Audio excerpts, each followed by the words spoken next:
탈무드에 보면 지혜는 책에서 시작되지만 이해는 삶에서 완성된다, 이런 말이 있습니다. 지혜는 책에서 시작되지만 이해는 삶에서 완성된다. 시간이 지나야만 이해되고 시간이 지나야만 확신 있게 알게 되는 그러한 것이 있게 된다는 것이죠. 오늘 우리가 읽은 이 시편 37편은 다윗의 청년 시절에 지은 시편이 아닙니다. 인생의 후반기 끄트머리에서 그의 인생을 끝까지 걸어본 다윗이 고백한 내용입니다. 그래서 오늘 본문 25절에서도 내가 어려서부터 늙기까지 지나오고 나서 이야기를 하고 있습니다. 어려서부터 늙기까지 그가 지나면서 배우고 깨닫고 확신 있게 갖게 된 내용이 있다, 이렇게 이야기를 하는 것입니다. 어려서부터 늙기까지라고 하는 이 표현 자체가 하나님을 알아가는 것, 인생을 이해하는 것에는 시간이 필요하다라는 것을 이야기하는 것입니다.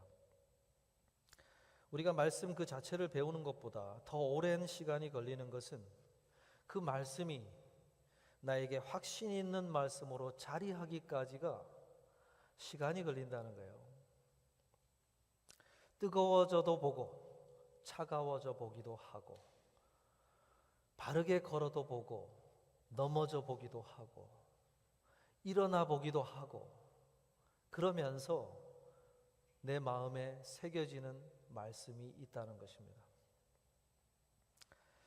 다윗이 그토록 오랜 시간 확인한 것이 무엇이었는가? 그것은 의인의 삶에 관한 것이라고 이야기합니다.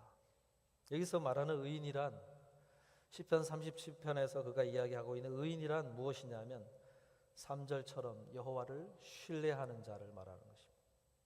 5절에서처럼 여호와께 길을 맡기는 자를 이야기하는 것입니다.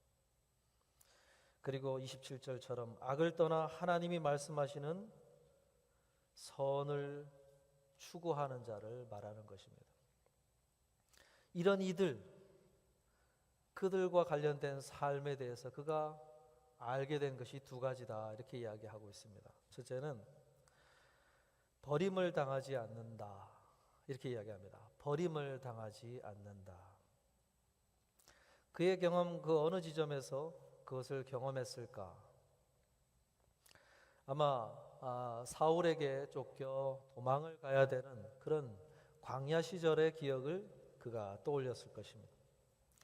또한 노년에 일어났던 아들 압살롬이 자신들의 충성 신하들을 매수해서 반역을 일으켜서 그가 치욕스럽게 왕궁을 떠나야만 됐던 그런 순간을 기억했을 것입니다. 그때 많은 사람들이 사울처럼 버림받았다, 결국 너도 사울의 운명을 따라가는구나 하면서 버림받았다라고 이야기할 때 버림받은 순간처럼 보이는 그 순간들, 그 속에서 다윗이 무엇을 알게 됐다는 것입니까? 하나님이 결코 자신을 외면하거나 버리시지 않았다, 버림당하지 않았다라고 이야기를 하고 있는 것입니다. 그리고 자손들이 걸식하지 않는다 그랬어요. 다윗이 굶주림의 위기들을 많이 겪었습니다. 사무엘상 21장에 가면 노업에서 제사장들에게 먹을 걸 구해요. 구걸을 합니다. 그때 제사장들이 줄 수 있는 게 아무것도 없다. 근데 하나님 앞에 드려지고 나서 정리한 그 진설병, 그걸 주겠다. 그렇게 해서 구걸해서 얻어먹은 적도 있어요. 그리고 광야에서 지내면서 먹을 게 없으니까 먹거리를 위해서 전전긍긍하던 그런 순간들도 있었을 것입니다. 그럴 때마다 하나님의 공급하심이 끊어진 상태를 경험하지 않았다라고 이야기를 하는 것입니다. 어떤 방식으로든 길이 열렸다는 거예요. 길이 열렸다. 한마디로 다윗은 인생의 고난의 학교에서 하나님을 배웠다는 것이죠. 도망과 결핍의 상황 속에서 하나님이 어떤 분이신지를 그가 알게 되었다라고 이야기를 한 것입니다. 사랑하는 성도 여러분, 올 한 해 우리의 삶을 통과하면서 나는 무엇을 배웠는가 한번 질문해 보실 수 있기를 바랍니다. 오늘 여기 오신 어번 오펠라이카 우리 한인교회 선교팀도 이곳에 와서 지나면서 일주일 지나면서 이 과정 속에서 나는 어떤 하나님을 경험했는가, 이것이 얻고 가야 될 소중한 경험이라고 할 수 있겠죠. 교훈이라고 할 수 있겠죠. 다윗은 이 하나님에 대해서 요약하면서 23절에서 이렇게 이야기합니다. 여호와께서 사람의 걸음을 정하신다 그랬어요. 사람의 걸음을 정하신다. 이것은 내 인생을 하나님이 대신 결정하신다 그런 뜻이 아니고, 내가 선택한 그 걸음을 넘어지지 않도록, 견고하도록, 흔들리지 않도록 붙들어 주신다라는 뜻입니다. 다윗 그가 걸어온 인생은 흔들릴 수 있는 수많은 위기를 맞았던 그런 인생이었지만, 그러나 그 속에서 하나님께서 붙들어 주시는 손길을 계속해서 경험했다라고 이야기하는 것입니다. 그가 어린 시절 목동으로 이름 없이 지낼 때 사무엘이 이새의 집에, 아버지 집에 방문을 해서 결국 그를 불러오게 만들고 머리에 기름을 부어줍니다. 아무것도 모른 채 기름을 부어주는 것을 경험을 했지요. 그러고 나서 얼마 지나지 않아 골리앗을 쓰러뜨리는 경험을 하게 됩니다. 그러고 나서 그가 사울 왕의 미움을 받아 광야로 쫓겨가서 10여 년이 넘도록 도망자 생활을 겪어야 됐죠. 그러다가 도망치다가 도망칠 곳이 없어서 그가 어디를 가기로 선택을 하냐면은 골리앗의 고향 마을로 가기를 결정을 해요. 거기라면은 사울이 쫓아오지 않지 않겠는가. 자기의 손으로 골리앗을 쓰러뜨렸는데 자기의 손으로 그곳을 가기를 결정을 합니다.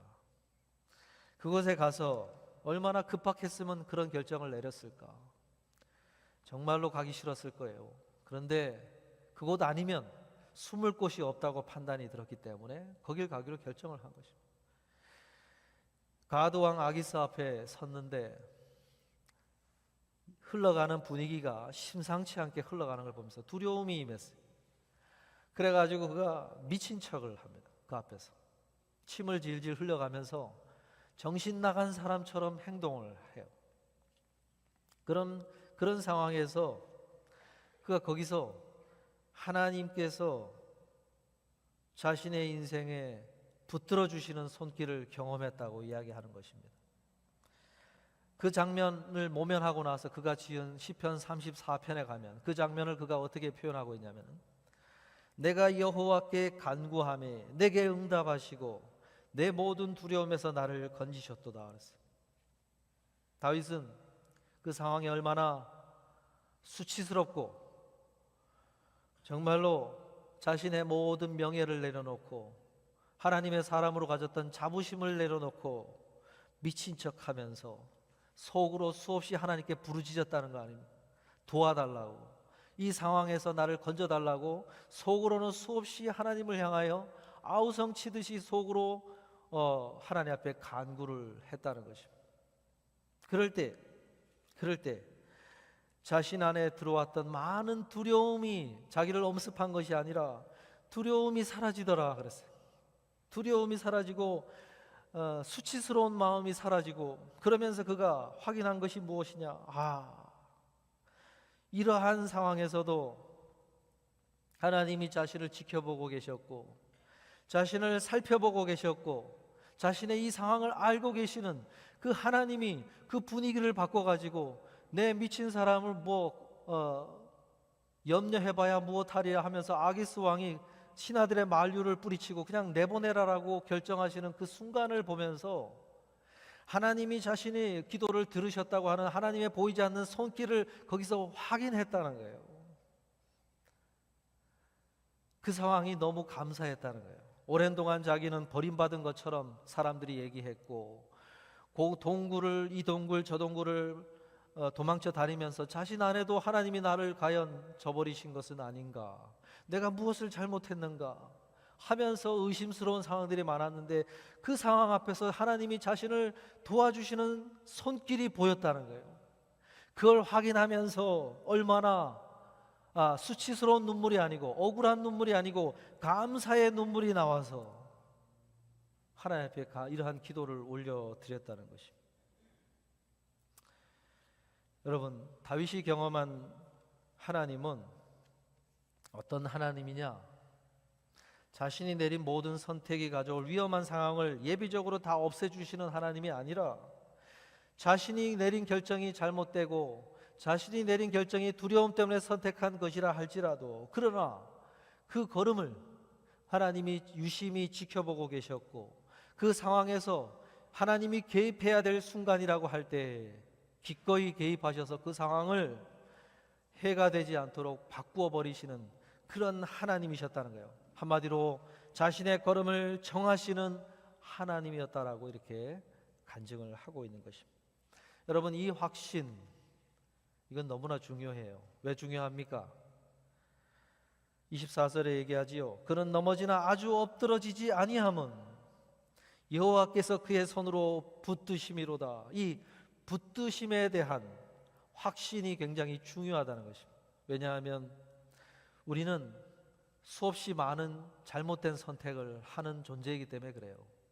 우리는 실수합니다. 우리는 수없이 잘못된 선택을 할 때가 많아요. 그런다 할지라도 내 인생이 망가지거나 끝이 나는 것이 아니라는 거예요. 나는 넘어지거나 할 수 있지만, 넘어질 수 있지만, 그러나 아주 엎드러지지 않는다 그랬어요. 왜요? 하나님께서 우리를 붙들고 계신 그 손이 있기 때문이다. 이 확신이 있다고 한다면요, 내가 조그만 실수해도 내 인생 가운데 베풀어 주실 하나님의 손길을 의지하는 희망이 솟아나기 때문에요. 내가 혹 하나님을 멀리 떠나 저버리고 가는 길을 선택했다 할지라도 하나님이 나를 붙들고 계신다는 그 손길을 확신하고 있는 사람에게는 돌아설 기회를 주시기 때문이에요. 내가 사업을 하고 직장 생활을 하고 사회에서 많은 인생의 고비를 만난다 할지라도 아주 좌절하고 낙심하지 않을 수 있는 이유는 하나님이 나를 붙들고 계신 손이 있기 때문이에요. 다윗이 밧세바의 사건을 저지르고 회복 불능의 상태로 가리라고 봤어요. 그러나 그의 인생은 해피엔딩으로 끝났습니다. 그러나 하나님을 찬양하며 하나님이 해주신 약속을 신뢰하며 눈을 감았어요. 그럴 수 있는 이유는 이 확신이 있었기 때문에, 하나님이 내가 회개하고 나가면 받아주시겠지라고 하는 그런 소망이 있었기 때문에요. 그래서 그는 그렇게 걸어갈 수 있었던 것입니다. 여러분, 다윗이 고백한 것처럼 우리의 걸음을 정하시는 이 하나님을 확신하고 내 마음에 품을 수 있게 되기를 바랍니다. 다윗은 의인의 삶을 그렇게 이해한 것입니다. 하나님이 부르신 참된 의인은 넘어지지 않는 사람이 아니라 넘어져도 실수투성이인 우리의 삶을 붙들고 계시는 그 하나님의 손길을 발견할 수 있는 눈을 가진 사람이 참된 의인이다 라고 이야기를 하는 것입니다. 여러분, 나무를 배워보면 나이테가 있지요. 그 나이테는 한 해를 지난 나무의 인생을 들여다볼 수 있는 것입니다. 그런데 그 나이테를 보면, 자세히 보면 간격이 일정하지 않습니다. 어떤 해에는 넓게 나이테가 형성이 된 게 있고, 어떤 해는 아주 오밀조밀하게 붙어있는 나이테의 모습을 하고 있는 때가 있어요.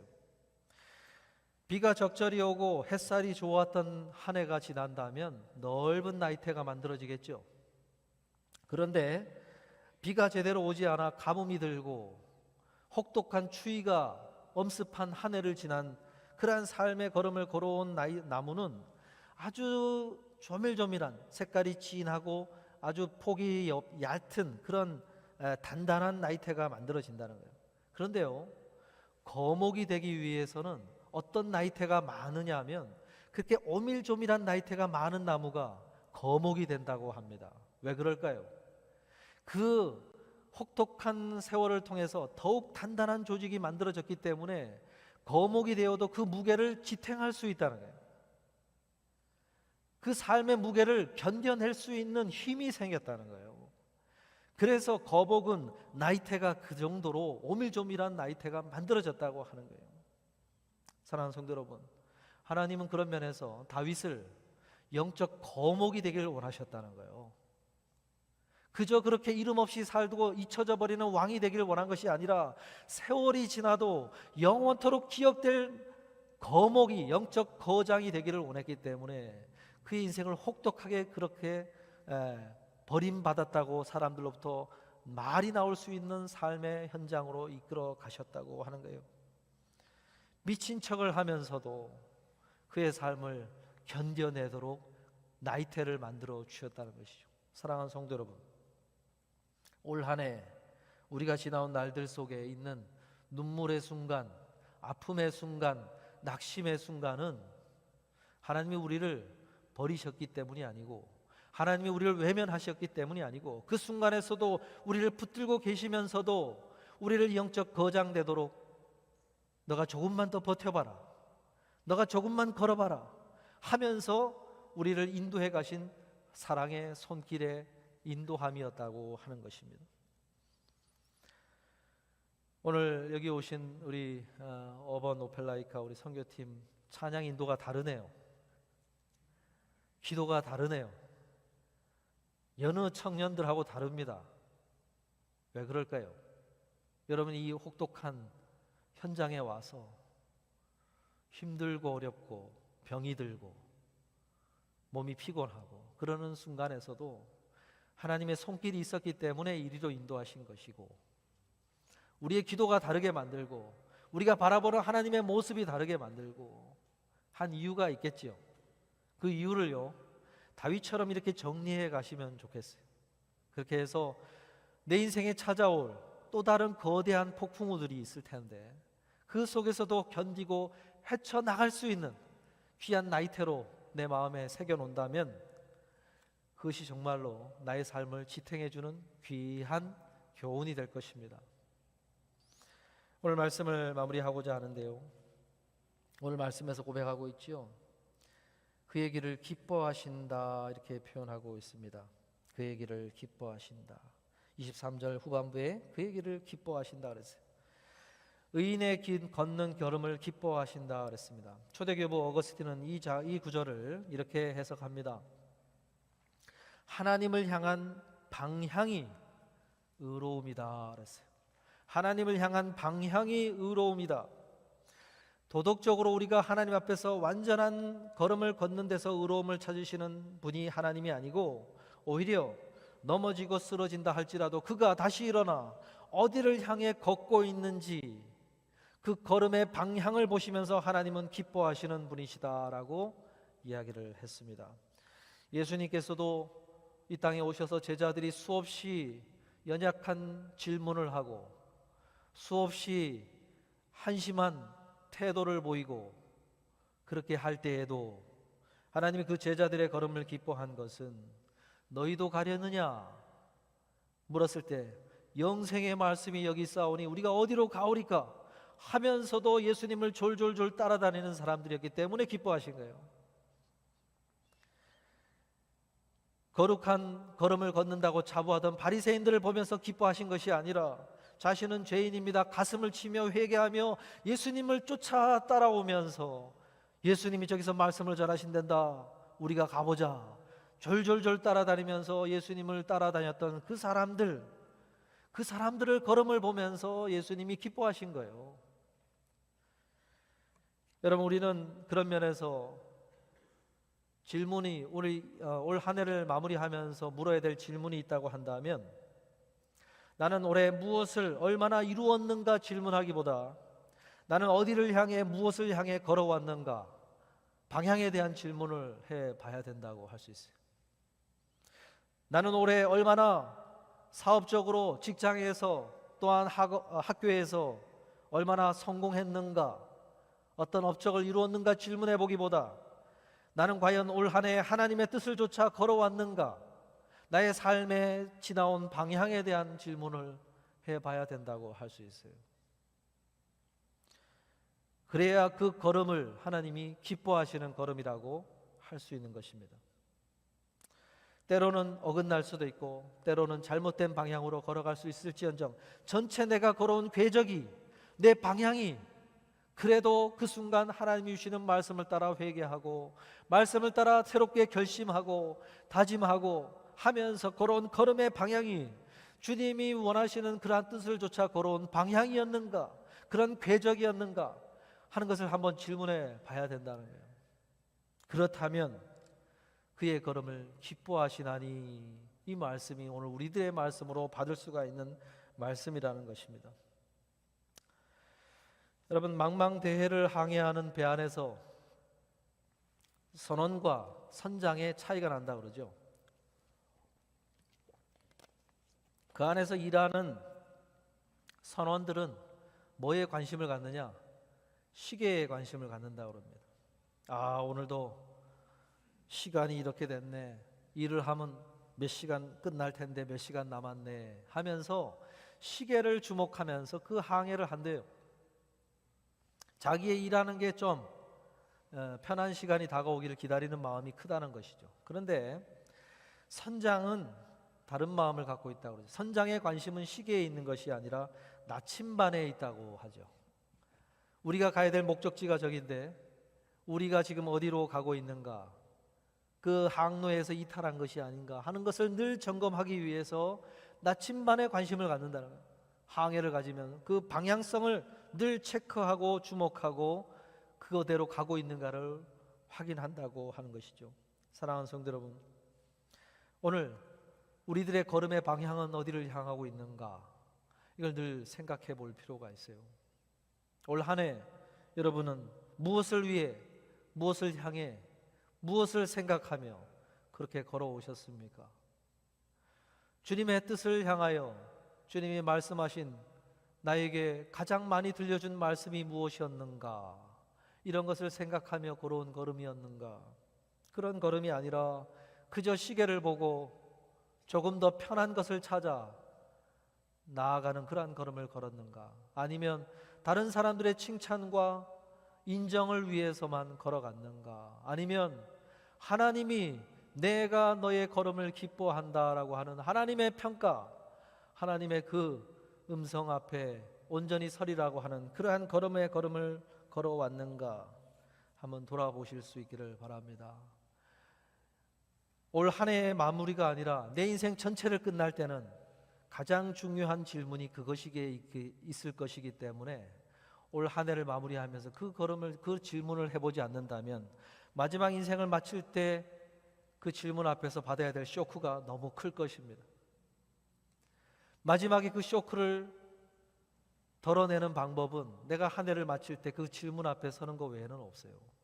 사랑하는 성도 여러분, 올 한 해 가장 먼저는 올 한 해 걸어오시느라 수고했다고 말씀드리고 싶고, 그리고 마지막을 이렇게 예배의 자리로 마무리하고 있는 우리 모두는 그 걸음에서 크게 이탈하지 않고 주님 앞에 걸어온 걸음이라고 저는 확신합니다.